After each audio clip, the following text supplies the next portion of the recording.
warahmatullahi wabarakatuh. Perkenalkan, saya Nurul Fidia dari kelas PSPMA 2019 dengan NIM 4191111023 dengan mata kuliah program linear dan dosen pengampu Bapak Khairuddin SSI MPD. Nah, di sini saya akan menjelaskan mengenai pembahasan soal analisis sensitivitas. Soal yang pertama, sebuah perusahaan yang memproduksi mainan anak-anak akan membuat bingkisan. Nah, setiap macam bingkisan akan berisi kombinasi mainan, alat olahraga, dan buku. Untuk itu, dibuat bingkisan standar, deluxe, dan super deluxe. Jenis pertama berisi 4 mainan, 4 alat olahraga, dan 2 buku, dengan harga jual Rp30.000 per bungkus. Selanjutnya, jenis kedua berisi 5 mainan, 6 alat olahraga, dan 5 buku, dengan harga jual Rp40.000 per bungkus. Jenis ketiga berisi 6 mainan, 8 alat olahraga, dan 5 buku, dengan harga jual Rp60.000 per bungkus. Untuk keperluan ini tersedia 60.000 mainan, 75.000 alat olahraga, dan 45.000 buku. Berapa masing-masing jenis bungkusan harus diproduksi agar diperoleh penerimaan yang maksimal? Nah, penyelesaian yang saya lakukan, untuk yang pertama, saya misalkan X1 itu jumlah jenis standar yang diproduksi, selanjutnya X2 itu jumlah jenis deluxe yang diproduksi, selanjutnya yang X3 ini adalah jumlah jenis super deluxe yang diproduksi. Nah, untuk mempermudahkannya, saya menyelesaikan dengan membentuk sebuah tabel. Dari soal cerita ini, saya bentuk tabel. Yang pertama ada jenis. Untuk jenis yang standar, saya misalkan X1, yang mana ini terdiri dari 4 mainan, 4 alat olahraga, 2 buku dengan harga Rp30.000. Selanjutnya yang deluxe, saya permisalkan di sini X2, yang mana ini ada 5 mainan, selanjutnya 6 alat olahraga, 2 buku dengan harga Rp40.000. Nah, yang ketiga, jenis super deluxe saya misalkan dengan X3 yang mana ini ada 6 mainan, 8 alat olahraga, 5 buku dengan harga Rp60.000. Selanjutnya yang mana ini Rp60.000 adalah keperluan yang tersedia atau batasannya yaitu 60.000 mainan, 75.000 alat olahraga, dan 45.000 buku. Selanjutnya di sini kita menggunakan yang namanya metode simplex yang ada primal dengan fungsi tujuan memaksimumkan Z sama dengan 30.000 X1 ditambah 40.000 X2 ditambah 60.000 X3. Dengan fungsi kendala ada 4. Yang pertama ada mainan yaitu 4X1 ditambah 5X2 ditambah 6X3 lebih kecil sama dengan 60.000. Selanjutnya ada alat olahraga dengan fungsi kendala yaitu 4X1 ditambah 6X2 ditambah 8X3 lebih kecil sama dengan 75.000. Selanjutnya untuk buku yaitu 2X1 ditambah 5X2 ditambah 5X3 lebih kecil sama dengan 45.000 dengan fungsi non negatif dengan fungsinya harus non negatif yaitu X1, X2, X3 lebih besar sama dengan 0. Nah, ini dia syarat non negatifnya. Lalu, langkah selanjutnya kita menentukan bentuk standarnya, yang mana kita memaksimumkan Z dikurang 30.000 X1, dikurang 40.000 X2, dikurang 60.000 X3, dikurang 0 S1, dikurang 0 S2, dikurang 0 S3 itu sama dengan 0, dengan fungsi kendala mainan 4X1 ditambah 5X2 ditambah 6X3 ditambah S1 sama dengan 60.000. Selanjutnya untuk alat olahraga 4X1 ditambah 6X2 ditambah 8X3 ditambah S2 itu sama dengan 75.000. Selanjutnya untuk buku 2X1 ditambah 5X2 ditambah 5X3 ditambah S3 sama dengan 45.000 dengan syarat non negatifnya yaitu X1, X2, X3, S1, S2, S3 itu lebih besar sama dengan 0. Nah, selanjutnya maka penyelesaian pertama, metode simplex pertama, tabel simplex pertama. Nah, di sini tabelnya untuk Z-nya yang tadi ini dia memaksimumkan fungsi maksimumnya di sini. Selanjutnya dia untuk fungsi kendalanya, fungsi kendala yang pertama ada 4X1, 5X2, 6X2, dan ini 60.000, yang mana ini dia di SX4. Selanjutnya untuk alat olahraga dia di SX5 yang di sini. Selanjutnya yang buku dia ada di X3. Nah, di sini kita akan menentukan yang namanya baris kunci dan kolom kunci. Nah, untuk kolom kunci ini adalah merupakan angka negatif terkecil. Kita lihat di sini, angka negatif terkecilnya adalah berada di 60.000. Jadi, kolom kuncinya berada di X3. Selanjutnya, untuk penentuan baris kunci yaitu rasio positif terkecil yang mana ini berada di pada X3, yaitu yang ini. Yang kolom terakhir di baris terakhir S3-nya, maka di sini untuk angka kuncinya adalah angka 5. Selanjutnya tabel simplex kedua. Nah, ini iterasi yang kedua, yang mana untuk kita menentukan baris kunci baru, yang mana baris kunci baru ini kita menentukannya dengan cara baris kunci awal atau baris kunci yang lama, yang ini kita bagikan dengan angka kuncinya, yang mana angka kuncinya itu adalah 5. Nah, di sini untuk yang X3-nya kan berubah jadi di X3. Nah, 2 dibagi 5, 2/5, lalu 5 dibagi 5 hasilnya 1, lalu 5 dibagi 5 juga hasilnya 1, 0 dibagi 5, 0, 0 dibagi 5, 0, lalu 1 dibagi 5 hasilnya 1/5, dan 45.000 dibagi 5 hasilnya 9.000. Nah, lalu kita menentukan lagi yang namanya dengan komputasi baris Gauss-Jordan, maka kita menentukan lagi baris kunci baru dan kolom kunci baru, yang mana kolom kunci baru ini kita bisa menentukannya dengan yang tadi baris yang lama ini, elemen baris lama itu kita kurangkan dengan elemen baris kunci, lalu kita kalikan dengan baris kunci baru, maka didapat ininya yang untuk Z-nya dulu. Sebelum kita menentukan kolom kunci dan baris kunci, ini kita menentukan dengan komputasi baris Gauss-Jordan tadi, maka ketika kita baris lama yang tadi, baris lama kita kurang elemen kolom kunci, lalu kita kali baris kunci baru yang di bawah ini, maka didapat fungsi maksimum yang barunya, yaitu negatif 6.000 X1, lalu di sini 20.000 X2, lalu X-nya 0, sini 0, lalu dapat solusi yang terbarunya itu adalah 540 juta rupiah. Lalu kita menentukan kolom kunci baru dan baris kunci baru, yang mana baris kunci ini adalah rasio positifnya, baris kuncinya rasio positif di sini, dia baris kunci barunya berada di SX4. Lalu kita lihat kolom kuncinya itu adalah di sini kita dapat ketahui bahwa kolom kunci itu kan angka negatif yang terkecil. Nah, di sini yang negatif itu adalah negatif 6.000, yang lainnya positif. Maka di sini adalah kolom kuncinya, sehingga nanti didapat angka kuncinya yaitu 8/5. Oke, selanjutnya kita masuk yang iterasi ketiga.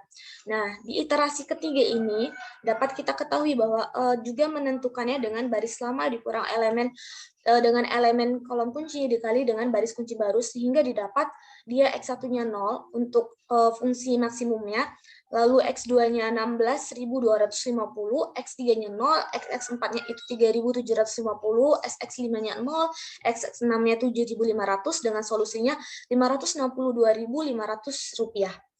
562.500 rupiah. Lalu di sini karena sudah Z-nya ini tidak ada lagi yang negatif, kalau yang tadi kan masih ada negatifnya nih, maka kita menentukan kolom kunci dan baris kuncinya sehingga dia jadi optimum. Sedangkan ini sudah tidak ada lagi, maka dia sudah optimum. Maka kombinasi optimalnya yaitu XX1 sama dengan jumlah jenis standar, yaitu yang mana dianya 3.750 ini, lalu X2-nya jumlah jenis deluxe-nya 0, ini dia jumlah jenis deluxe, lalu jumlah jenis super deluxe-nya adalah 7.500 dengan penerimaan penjualan 562.500.000 rupiah. Oke, selanjutnya kita pakai 2 lagi, meminimumkan. Kalau tadi maksimum, sekarang kita minimumkan Z sama dengan 60.000 Y1 ditambah 75.000 Y2 ditambah 45.000 Y3 dengan fungsi-fungsi batasan atau fungsi kendala. Yang pertama ada 4Y1 ditambah 4Y2 ditambah 2Y3 lebih besar sama dengan 30.000, lalu 5Y1 ditambah 6Y2 ditambah 5Y3 lebih besar sama dengan 40.000. Selanjutnya yang ketiga ada 6Y1 ditambah 8Y2 ditambah 5Y3 lebih besar sama dengan 60.000 dengan fungsi kendala atau bukan dengan fungsi kendala, dengan syarat non negatif, yaitu Y1, Y2, Y3 lebih besar sama dengan 0.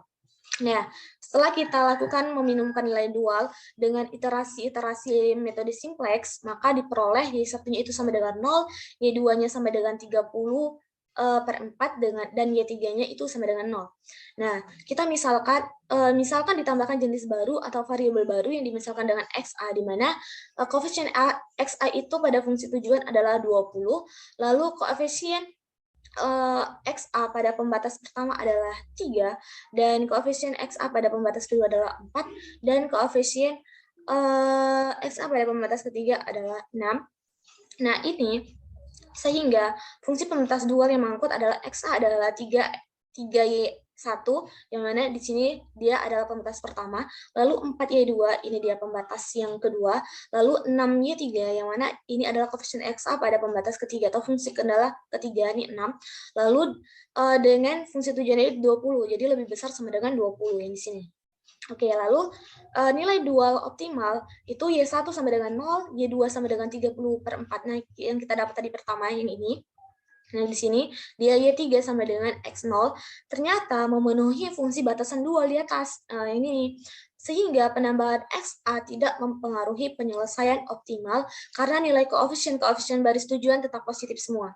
Nah, apabila koefisien XA pada fungsi tujuan sebesar 40 misalnya, sehingga fungsi batasan dual menjadi 3Y1 ditambah 4Y2 tambah 6Y3 lebih besar sama dengan 100, maka fungsi batasan tersebut dilanggar. Nah, kenapa dilanggar? Karena ketika kita masukkan nilai-nilainya, nilai Y1, Y2, dan Y3 ini yang fungsi batasan dual ini, ketika kita masukkan, maka hasilnya itu kurang dari 100. Jadi, dengan menggunakan kaidah-kaidah di muka, nilai-nilai pada kolom XA adalah sebagai berikut. Kita masukkan 3 dikali 0, ditambah 4 dikali 30/4, ditambah 6 dikali 0, kita kurangkan yang tadi 100 kan kurang dari 100, jadi kita kurang 100, itu hasilnya adalah negatif 70, yang mana ini adalah untuk fungsi objektifnya, yaitu di sini negatif 70.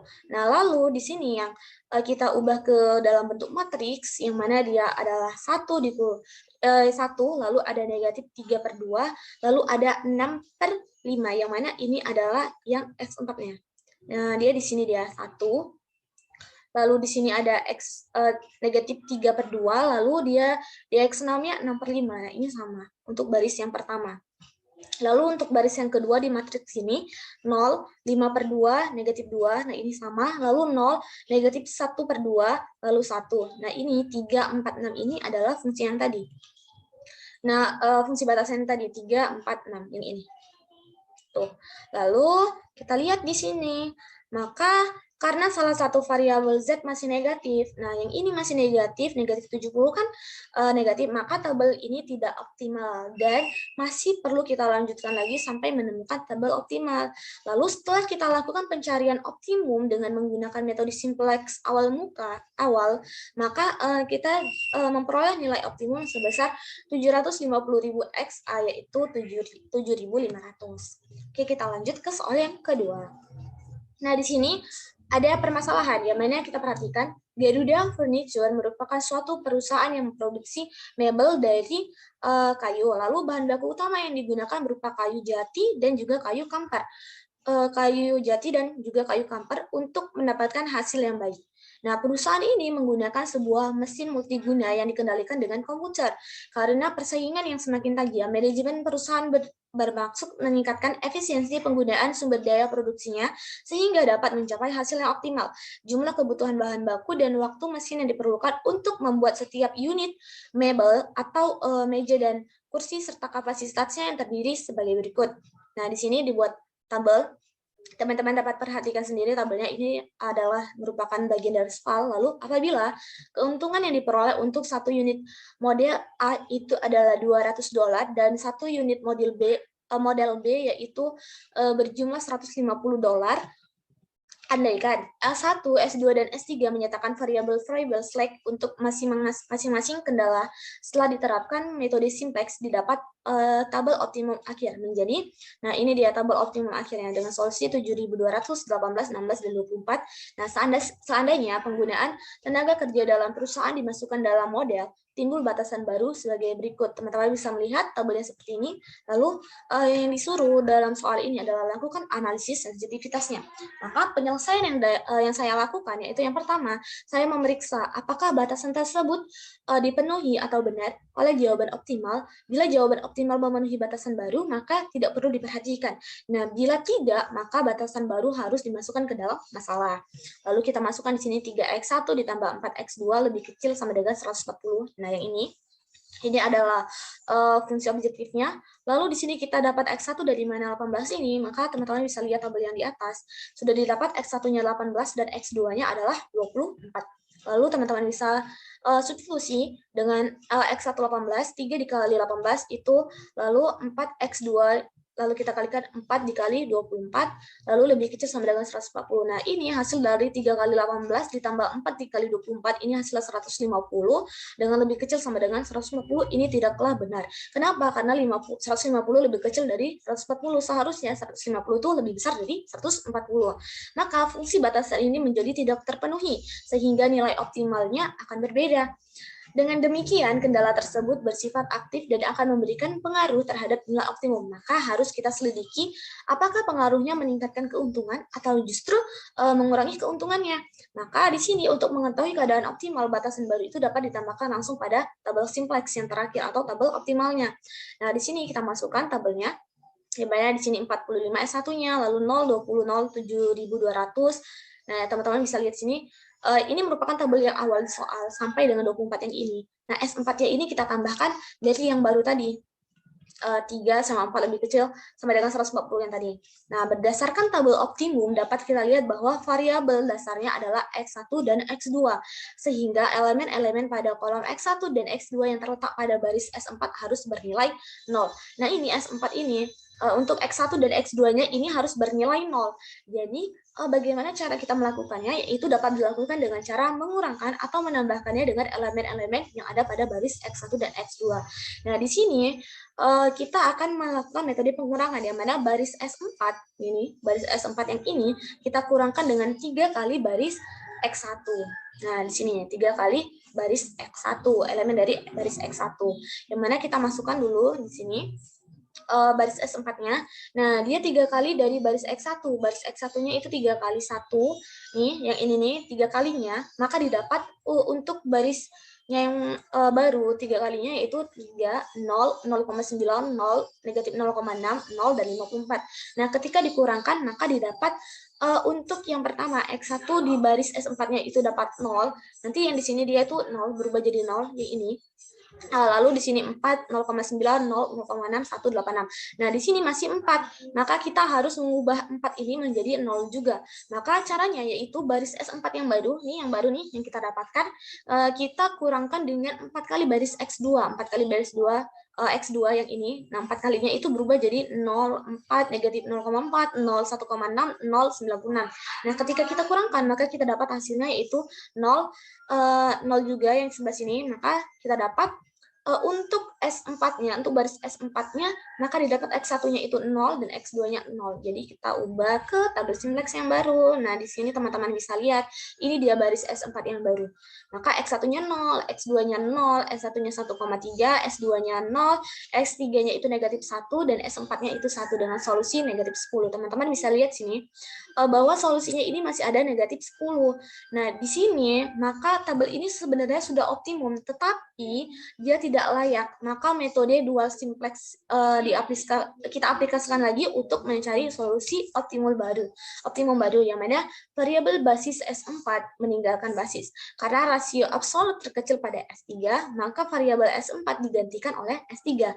Nah, iterasi berikutnya teman-teman bisa lihat pergantiannya, yang mana di sini awalnya dia S4, yang bagian bawah ini kan S4 awalnya.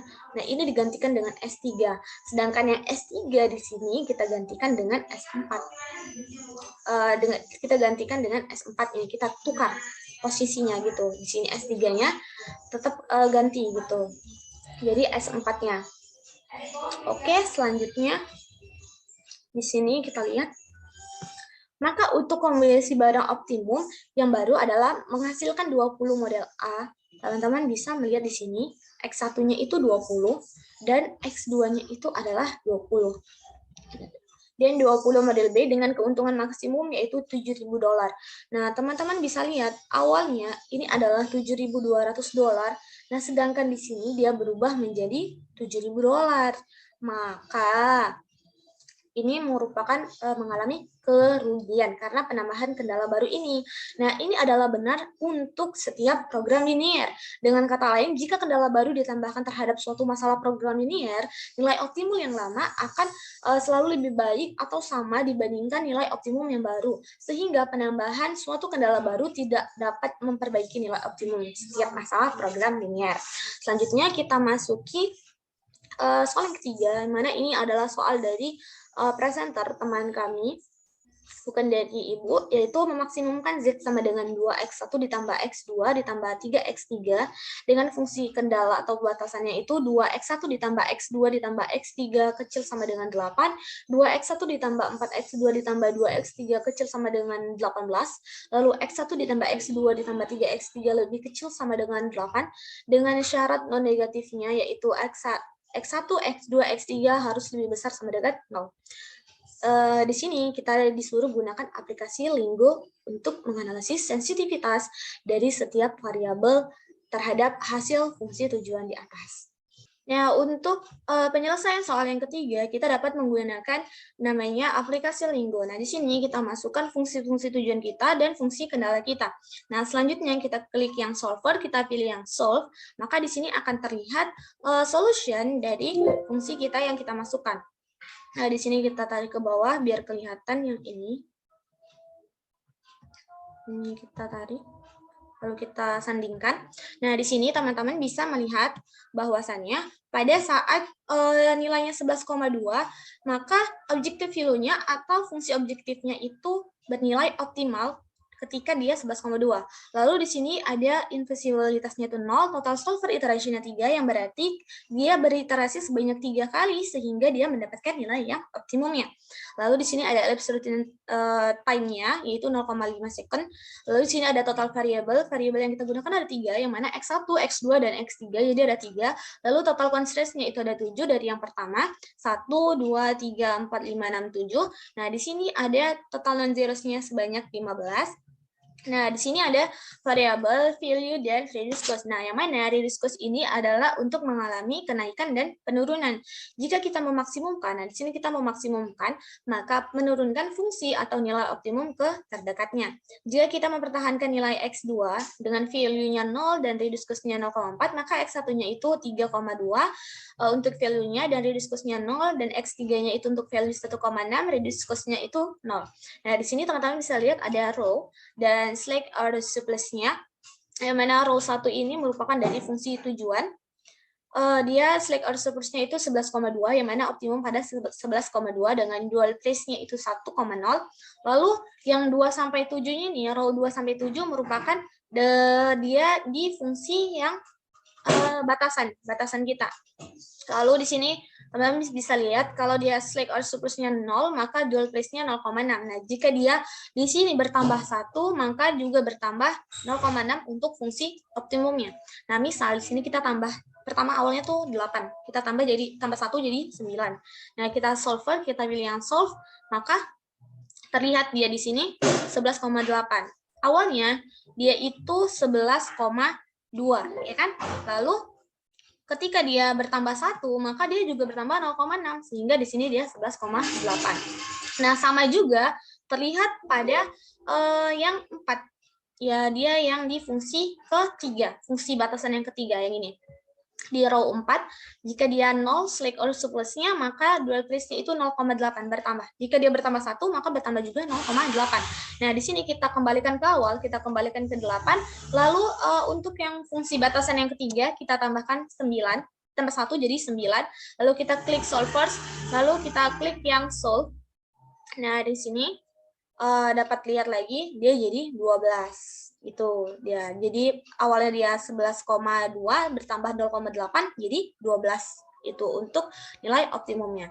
Nah, kita juga bisa mengetahui range-nya dengan cara kita klik solver lalu kita klik range.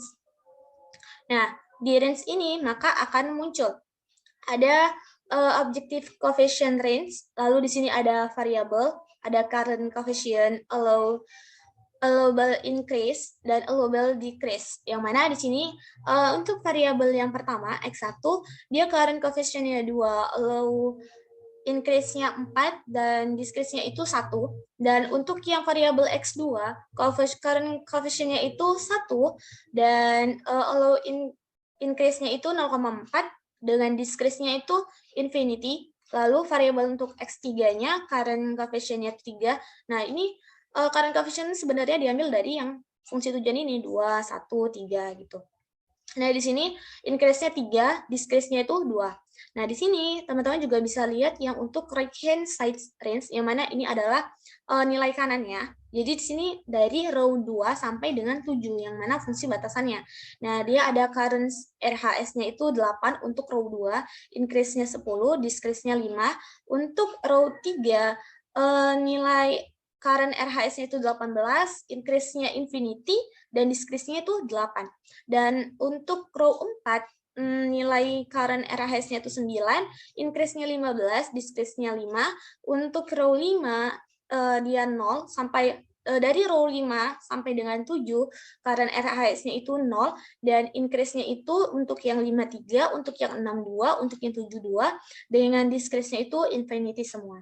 Oke, selanjutnya untuk lebih memahami, di sini ada interpretasi hasil yang saya buat untuk soal yang nomor 3. Jadi, dapat kita lihat pada tampilan yang ini, di atas ini, untuk solusi pada objek value ataupun juga nilai dari fungsi objektivitas itu mencapai maksimal di 11,2. Jadi, Z sampai dengan 11,2 adalah nilai objektif, yaitu nilai yang maksimal pada saat X1 sampai dengan 3,2 dan X2 0, serta X3-nya itu 1,6 untuk mendapatkan solusi yang optimal, yaitu Z sama dengan 11,2.